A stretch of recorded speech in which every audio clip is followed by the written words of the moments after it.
అంబటి రాంబాబుని చూసి వచ్చాం. నాకు ఎప్పుడో 89లో ఆయన మొట్టమొదటిసారి శాసనసభ్యుడు అయినప్పుడు జక్కంపూడి రామ్మోహన్ రావు, రాంబాబు వీళ్ళంతా ఒక బ్యాచ్ ఉండేవారు. రామ్మోహన్ వల్ల నాకు కూడా వాళ్ళంతా చాలా దగ్గరయ్యారు. అప్పటి నుంచి ఆ రిలేషన్ అలాగే మెయింటైన్ చేస్తున్నాం. ఇవాళ జైల్లో అసలు ఫస్ట్ వీకే రావాలి, ఇంట్లో బాగోలేదు అందుకని రాలేదు. ఇంకా కొత్త రూల్స్ అన్నీ మారుతున్నాయి కదా, చూస్తున్నాం అనమాట. వైలెన్స్ చేసిన వాళ్ళకి, ఆర్సన్ చేసిన వాళ్ళకి, కొట్టిన వాళ్ళకి స్టేషన్ బెయిలు, తిట్టిన వాడికి సెంట్రల్ జైలు. ఇది ఒక కొత్త పద్ధతి మారింది. అసలు తిట్టడం అనే దాని మీద కేసు పెట్టచ్చు, విచారణ జరపచ్చు, కానీ సెంట్రల్ జైల్లో వేయటం అనేది 30 చోట్ల నుంచి కంప్లైంట్లు పెట్టడం ఒక కొత్త వరవడికి శ్రీకారం చుట్టారు చంద్రబాబు నాయుడు గారి ప్రభుత్వం. ఇది ఎట్టుపోతుందో చూడాలి. ఇది మాత్రం ఆరోగ్యకరమైనది కాదు, చాలా టూ మచ్గా వ్యవహరించారు. అందులో ఏం అనుమానాలు. మిగతావన్నీ నేను మళ్ళీ ప్రెస్ మీట్ పెడతాను, ప్రెస్ మీట్లో చెప్తాను.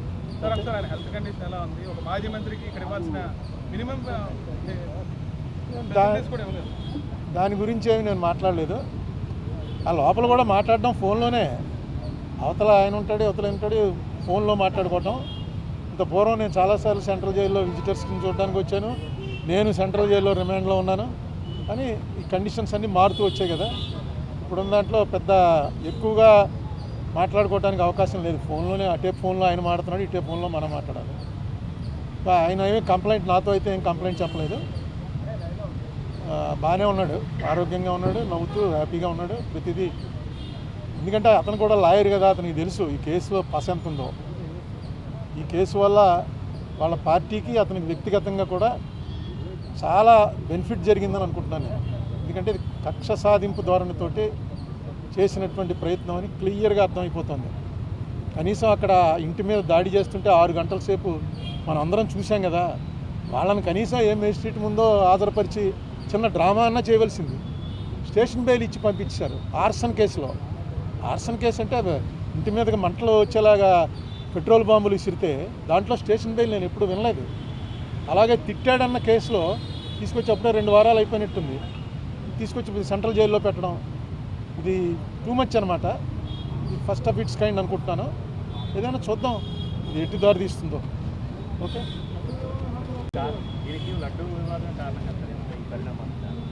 లడ్డూ వివాదమే నేను ఇప్పుడు వచ్చే ముందే చూశాను.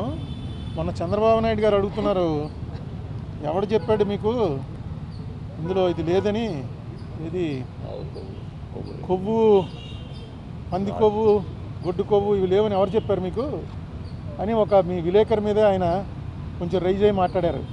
ఎవరు చెప్పారు, ఎక్కడ చెప్పారు, నీకు కళ వచ్చిందా అని విన్నారు కాదు. ఇదిగో వాళ్ళు వేసినటువంటి సిట్ రిపోర్ట్లో 20వ పేజీలో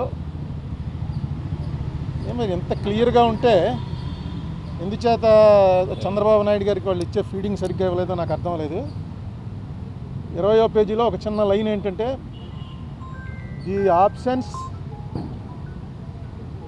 the absence of cholesterol in the samples also suggests that the chances for presence of tallow, lard and fish oil are very low. లేవు అని ఎప్పుడు ఎవరు, వెరీ లో అంటే లేనట్టే లెక్క. In the absence of cholesterol in the ghee samples అని క్లియర్గా వాళ్ళు వేసిందే. ఆ సిట్ ఆయన వేసిందే, సుప్రీంకోర్టు దాంట్లో వాళ్ళు క్లియర్గా ఇచ్చారు. అది వీళ్ళు రిలీఫ్ కింద ఫీల్ అవుతున్నారు. ఎందుకంటే వెంకటేశ్వర స్వామి లడ్డూలో ఆవు కొవ్వు, పంది కొవ్వు, చేప నూనె కలిపారు అన్నదే కొంచెం అది చాలామందికి వాంతులు వచ్చే పరిస్థితి అండి. ఎందుకంటే గొడ్డు మాంసం అనేది, మీలో చాలామంది మాంసాహారులు ఉంటారు, కానీ గొడ్డు మాంసం అని అనగానే అసలు ఆ ఐడియా డైజెస్ట్ అవ్వదు. నేను చూశాను చాలామందిని, వాళ్ళు హిందూస్ కూడా కాదు, క్రిస్టియన్స్లో ఫ్రెండ్స్ ఉన్నారు, వాళ్ళని కూడా చూశాను. ఎవడో మేము ఒక ఢిల్లీలోనో ఎక్కడ ఎవరో ఇంటికి వెళ్తే కాలా గోష్ ఖాయేగా క్యా అని అడిగాడు. కాలా గోష్ అంటే అర్థం ఏంట్రా అని నన్ను మావాడు అడిగాడు. అంటే కాలా గోష్ అంటే గేదె మాంసం ఏంటుందిరా, కాలా అంటే గేదె కదా అని చెప్పి, గోష్ అంటే గొడ్డు మాంసం, కాలా గోష్ అన్నాడు. అనేటప్పటికి గొడ్డు మాంసం పెట్టేశాడు అని వామిటింగ్ వచ్చింది వాడికి. అదేంటే ఎంతండి, నాకేం రాలేదు నీకు వచ్చింది ఏంటంటే గొడ్డు మాంసం ఎలా పెట్టేస్తాడు రాయుడు అంటే, వాడేమో లేదు తింటారా అని అడిగాను, ఇంతే తప్ప పెట్టలేదు అని. నాకు అది చూసి ఆశ్చర్యపోయింది. ఇది జరిగి ఎప్పుడే 40 ఏళ్ళు అయింది. అటువంటిది మాటి మాటికి ఇందులో గొడ్డు మాంసం కలిగింది, పంది కొవ్వు కలిసింది, చేప కొవ్వు కలిసిందని. వెంకటేశ్వర స్వామి కదా, వెంకటేశ్వర స్వామి అంటే మనకు ఎవరికి గుర్తుండదు. ఫస్ట్ ఎప్పుడు చూసామో ఇప్పుడు కూడా వెంకటేశ్వర స్వామికి ఉన్నటువంటిది ప్రపంచంలో నాకు ఎక్కడా ఉండదు. ఆ రష్ నేను చూసాను, నార్త్ ఇండియన్స్ వచ్చి చూసి ఏంటిది రోజు కుంభమేళ ఇక్కడని. అంత జనం, అంత వెంకటేశ్వర స్వామి అంటే దాంట్లో అన్నిసార్లు అనకూడదు అసలు. నిజంగా జరిపిన వాళ్ళని శిక్షించడానికి ప్రయారిటీ ఇవ్వాలి. కానీ దీంట్లో నిన్న ఇంకో మాట అన్నాడు ఆయన, నాకు ఆశ్చర్యం వేసింది. ఇది అవినీతి కాదుట, హిందూ మతాన్ని నాశనం చేయటం కోసం పన్నిన కుట్రట. హిందూ మతం నాశనం అవటం, నాశనం ఎవడన్నా చేయగలడా దీన్ని? అది కుట్రండి. ఎవడ తప్పు చేశాడు వాడిని పట్టుకోవాలి. ఇంకా కెమికల్స్ అవి ఉన్నాయంటున్నారు. ఆ కెమికల్స్కి కూడా ఆయన ఇచ్చిన కంపారిజన్, మనం టాయిలెట్స్లో వాడే యాసిడ్లన్నీ తీసుకొచ్చి ఇందులో కలిపారని. ఏదో రకంగా ప్రజల్లో ఒక ఎవర్షన్ పుట్టించాలి. తిరుపతి లడ్డు అంటే అంత టేస్ట్గా తినేవాళ్ళకి ఆ లడ్డు చూడగానే ఇందులో ఏముందోరా బాబు అని అనిపించే భయం కలిగించాలని సీఎం లెవెల్ మనిషి అలా మాట్లాడటం కరెక్టే. నేను సీఎం గారి ఇంటికి వెళ్తే నాకు కప్పులో టీ ఇచ్చారు. ఆ కప్పు పట్టుకుని ఇది ఏంటనుకుంటున్నారు, ఈ మెట్లు, ఈ మెటీరియల్ మనం టాయిలెట్స్లో కమోడ్లు వాడతామే, ఆ కమోడ్ మెటీరియల్ తోటి కప్పు తయారు చేసి ఆ కప్పులో ఇచ్చారండి. నిజమే. అది కమోడ్తో పోల్చడం ఏంటి? పింగాణితో అనేక రకాలు తయారవుతాయి, కమోడ్తో పోలుస్తారా ఎవడన్నా? నాకు ఎందుకు చాలా ఆశ్చర్యం వేసింది. ఏంటి ఇదేంటి ఇలా మాట్లాడు? సీఎం గారు ఎప్పుడు అంత బ్యాలెన్స్ తప్పి మాట్లాడ్డాడు. చాలా కాలం నుంచి ఆయన సీఎంగా చూస్తున్నాం కదా, ఎందుకు ఇలా మాట్లాడుతున్నాడు ఏంటి? ఎంత అందులో టాయిలెట్లు కడిగే వాటిని తీసుకొచ్చి కలిపారని. ఇది బ్లాస్ఫమీ అవుతుంది. బ్లాస్ఫమీ అంటే దైవద్రోహం. దయచేసి ఇలాంటి పనులు వద్దు. మీకు రాజకీయంగా ఖర్చు ఉంటే రాజకీయ ఖర్చు తీర్చుకోండి, కేసులు పెట్టండి, మీ చేతిలో పవర్ ఉంది. ఎవరైనా ఇదేంటి వెంకటేశ్వర స్వామి మీద, వెంకటేశ్వర స్వామిని అన్పాపులో, ఎందుకంటే జగన్ క్రిస్టియన్ అనే, జగన్ క్రిస్టియన్ కాబట్టి క్రిస్టియన్స్ అందరూ కూడా వెంకటేశ్వర స్వామికి యాంటీ అయిపోయారా? అసలు ఏ స్ట్రాటజీ మీద వెళ్తారు? బీజేపీ వాళ్ళు కూడా ఇప్పుడు ఇలా మాట్లాడాల. బీజేపీ వాళ్ళు డైరెక్ట్గా మాది హిందూ పార్టీ అని చెప్పుకున్నా సరే వాళ్ళు కూడా ఇప్పుడు ఈ లెవెల్లో మాట్లాడరు. మరి చంద్రబాబు నాయుడు గారు పునరాలోచించండి, ఇది కరెక్ట్ కాదు. మిగతా చాలా విషయాలు ఉన్నాయి, తర్వాత చెప్తాను. మన మాజీ మంత్రివర్యులు వైఎస్ఆర్ పార్టీ సీనియర్ నాయకులు అంబటి రాంబాబు గారిని పరామర్శించాం. ఆయన అయితే బయట ఎలాగా హుషారుగా ఉంటారో, ప్రశాంతంగా ఉంటారో, లోపల కూడా అలాగే ఉన్నారు. ఎందుకంటే తప్పు చేయలేదు కాబట్టి ఆయనకి అంత ఆత్మన్యూనతా భావం, ఇన్ఫీరియారిటీగా ఏం లేరు ఆయన. ఇప్పుడే పెద్దలు ఉండవల్లి అరుణ్ కుమార్ గారు చెప్పినట్టుగా ఆయన మీద, ఇంటి మీద దాడి చేసి, ఇల్లు తగలబెట్టి, కారులు తగలబెట్టి, వేలాది మంది వీరంగం చేసి అల్లర్లు సృష్టించిన వాళ్ళ మీదేమో కేసులు లేవు. ఆయన ఒక మాటని మళ్ళీ నేను పశ్చాత్తాపడుతున్నాను అని అంటే ఆయన సెంట్రల్ జైల్లో బంధించారు. పైగా 36 కేసులు ఒకే ఇన్సిడెంట్ మీద నమోదు చేశారు. ఇవి కాకుండా వేరే వేరే కేసులు కూడా ఉన్నాయని చెప్తున్నారు. అంటే బహుశా ఇంత దుర్మార్గమైన పరిపాలన చంద్రబాబు నాయుడు గారు చేయగలుగుతాడని మేమే కాదు, తెలుగుదేశం పార్టీ నాయకులు చాలామంది కూడా ఊహించి ఉండరు. అంటే ఏం ఆశించి ఇది చేస్తున్నారో కూడా వాళ్ళకే అర్థం కావట్లేదు. ఈ ప్రభుత్వం అన్ని విషయాల్లోని ఫెయిల్ అయిపోయి చివరికి ఆ ఫ్రస్ట్రేషన్లో కూరుకుపోయి ఇలాంటి సంఘటనల ద్వారా డైవర్షనల్ పాలిటిక్స్ చేయాలని ప్రయత్నం చేస్తున్నట్టుగా కనబడుతుంది. ఒక కాపు నాయకుడు, ఒక సీనియర్ నాయకుడు, సుమారు 40 సంవత్సరాల నుంచి రాజకీయాల్లో బాగా పరిణితి ఉన్నవాడు, గతంలో ఎప్పుడూ రాజకీయంగా తప్పులు చేసిన చరిత్ర లేనివాడు, అలాంటి అంబటి రాంబాబు గారిని తీసుకొచ్చి ఇవాళ రాజమండ్రి సెంట్రల్ జైల్లో పెట్టి ఏం సాధిద్దామని, ఎలాంటి మెసేజ్ ఇద్దాం అనుకుంటున్నారు మీరు? మాకు అర్థమవుతోంది. ఎందుకంటే ఈ రాష్ట్రంలో మీరు కొన్ని సామాజిక వర్గాల్ని టార్గెట్ చేయడం అనేది మీరు అధికారంలోకి వచ్చినప్పుడల్లా అది చాలా సహజమైపోయింది. ఇక్కడే ఇదే జైలుకి ఆపోజిట్లో ఉన్న ఆ రోజు జనరల్ హాస్పిటల్లో 2014-19 మధ్య ముద్రగడ పద్మనాభం గారిని కూడా అక్రమంగా నిర్బంధించారు, చాలా దారుణంగా హింసించారు. ఇవాళ మళ్ళీ ఆయన ఇంటి మీద దాడి చేసి, అంబటి రాంబాబు గారు ఇంటి మీద దాడి చేసి, ఆయన వీరంగం సృష్టించి, ఆయన ఆఫీస్ పగలగొట్టి, తగలబెట్టి, బాంబులేసి, పెట్రోల్ బాంబులేసి, పైగా ఏదో వైఎస్ఆర్ పార్టీ ఒక అరాచకమైన పార్టీలాగా మీరు ప్రచారం చేయాలని ప్రయత్నం చేస్తున్నారు. పైగా చంద్రబాబు నాయుడు గారు అంటారు బీజేపీ బాధ్యత తీసుకోండి, ఈ ప్రచారం బాధ్యత తీసుకోండి, ప్రజల్లో తీసుకెళ్ళండి అని. అంటే బీజేపీ భుజం మీద తుపాకి పెట్టి కాల్చాలని ప్రయత్నం. ఇంచుమించుగా కూటమిలో ఉన్న భాగస్వాములు అందరూ, సీఎం, డిప్యూటీ సీఎం, బీజేపీ రాష్ట్ర అధ్యక్షుడు, ఇతర నాయకులు అందరూ కలిపి ఒక పెద్ద ప్రెస్ మీట్ పెట్టారు. వాళ్ళు దేనికోసం పెట్టారు? ఈ రాష్ట్ర సంక్షేమం కోసమో, లేకపోతే ఈ రాష్ట్రంలో ఉన్న ఆర్థిక పరిస్థితి కోసమా, పోలవరం ప్రాజెక్టు కోసమా, లేదా అమరావతి అభివృద్ధి కోసమా, దేనికోసం పెట్టారు? వెంకటేశ్వర స్వామి కీర్తిని, ప్రతిష్టని దెబ్బతీసే కార్యక్రమం కోసం పెట్టారు. ఎందుకన్నా దుర్మార్గం ఏమైనా ఉంటుందా? అంటే రాసే పత్రికలు చూపించే ఛానల్స్ ఉన్నాయి కాబట్టి మీరు ఆడింది ఆట పాడింది పాటలాగా జరిగిపోతుంది అనుకుంటున్నారు. ఇప్పుడు రాంబాబు గారి మీద ఒక ఇన్సిడెంట్ మీద 36 కేసులు వేశారు. నేను నిన్న ఇవాళ మీడియాలో చూసా, ఒక కార్యకర్త అభిమానంగా మన గౌరవ మాజీ ముఖ్యమంత్రులు జగన్మోహన్ రెడ్డి గారి ఫోటోకి ఇలా రక్త తిలకం దిద్దాడంట, తన వేలు కట్ చేసుకుని. అతని మీద కేసు పెట్టారు. మొన్న తిరుపతిలో కోడిని కోసారని కేసు పెట్టారు. వెస్ట్ గోదావరిలో మేకను కోసారని కేసు పెట్టారు. ఇంకెక్కడో కేకును కోసారని కేసు పెట్టారు. అంటే మీరు అయిపోయింది, ఇంకా మీరు చెప్పుకోవడానికి ఏమీ లేదు, మీరు చెప్పలేని స్థితికి వచ్చారు. మీరు టోటల్ అడ్మినిస్ట్రేషన్లో ఫెయిల్ అయిపోయారు కాబట్టి ఈ లడ్డూని పట్టుకుని వేలాడుతున్నారు. తిరుపతి ప్రసాదం పేరుతో వెంకటేశ్వర స్వామి కీర్తిని దెబ్బతీయాలని ట్రై చేస్తున్నారు. అలా అంబటి రాంబాబు గారు ఏ తప్పు చేశారు? ఆ ఫ్లెక్స్ మీరు కట్టడం తప్పు కదా. అసలు అధికారులు దానికి ఎలా పర్మిషన్ ఇచ్చారు? ఆ విషయం అడిగితే తిరిగి పచ్చి బూతులు ఆయన్ని తిట్టి, తెలుగుదేశం పార్టీ మహిళా నాయకులంట, అసలు మహిళలు అలాంటి భాష మాట్లాడతారని మేము ఎప్పుడూ వినలే. పచ్చి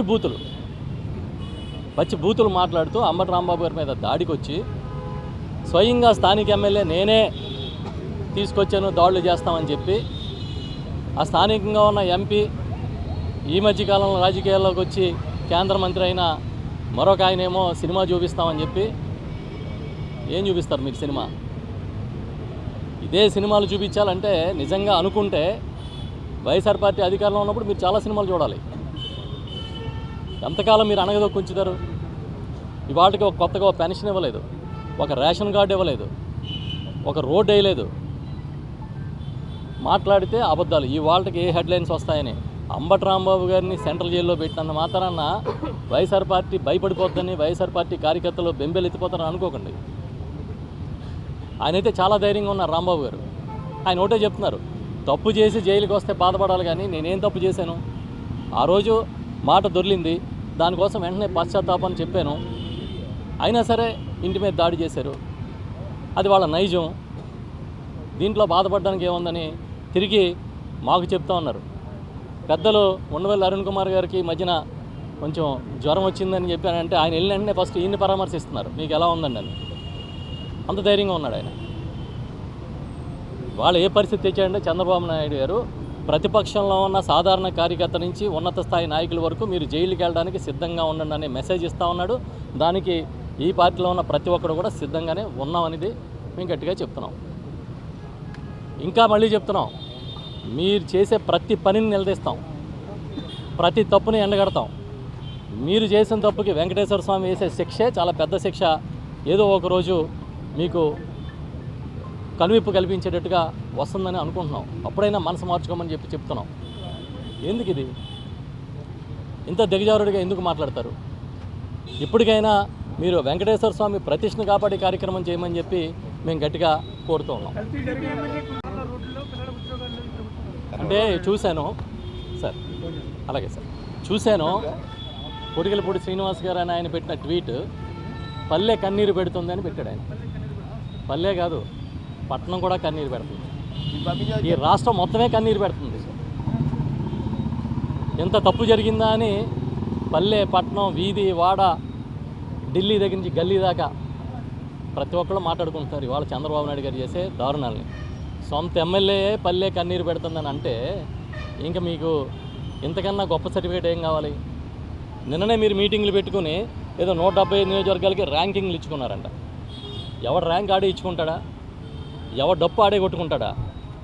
ర్యాంకులు ఇవ్వాల్సింది ప్రజలు ఇవ్వాలి. సరైన టైంలో ప్రజలు ఇస్తారు ర్యాంకులు. అంతేగాని అంబటి రాంబాబు గారిని జైల్లో పెట్టాం, జోగి రమేష్ గారిని జైల్లో పెట్టాం, లేకపోతే మరొక నాయకుడిని జైలుకి పంపించాం అని రోజు మీరే ఆనందపడి ఇంకా రకరకాల కథనాలు రాసి, అలా సిగ్గున్నవాడు ఎవడైనా బాత్రూమ్ కెమికల్స్ కలిపేరు లడ్డూలు అంటారా? ఓ పని చేయండి, మీరు ఎవరో ఒకళ్ళు బాత్రూమ్ కెమికల్ లడ్డూలు కలుపుకుని తిని ధైర్యం చేయండి. మీ ఆరోగ్యం బాగుంటే మేము కూడా అర్థం చేసుకుంటాం. ఇదేం దరిద్రం? ఇంత దిగజారిపోవడం రాజకీయాల్లో మంచిది కాదనేది గట్టిగా చెప్తాం. సుబ్బారెడ్డి గారు ఏం చెప్పారు?